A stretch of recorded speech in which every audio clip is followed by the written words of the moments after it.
बिस्मिल्लाहिर्रहमानिर्रहीम। शुक्रिया सर। हाँ देखो जी, सर, ये बता दीजिएगा, स्कूलों का आजकल बहुत इश्यूज है, कब से बंद हो रहे हैं नहीं हो रही, ये क्या कन्फ्यूजन है?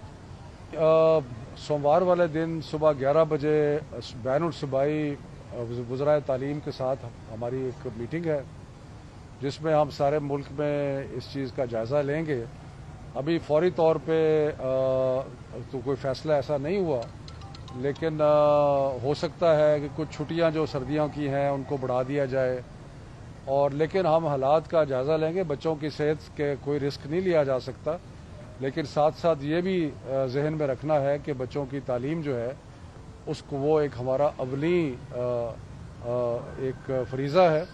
लेकिन हमें मिनिस्ट्री ऑफ हेल्थ साथ साथ एडवाइस कर रही है, और जो भी फैसला होगा वो इंशाल्लाह मंडे को हम अनाउंस करें। में भी स्कूल में काफ़ी बच्चों पे अभी 4 बच्चों को कोरोना वायरस हुआ है। इसके अलावा मुख्तलिफ शहरों में केसेस आ रहे हैं स्कूलों में। लैया में भी उसमें एक प्रोटोकॉल बना दिया गया है।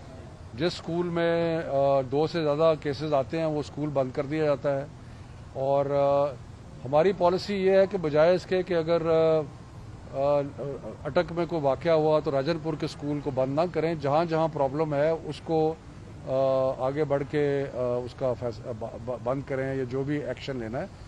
और लेकिन कॉम्प्रिहेंसिव पॉलिसी इंशाल्लाह सोमवार को हम बैठ के करेंगे।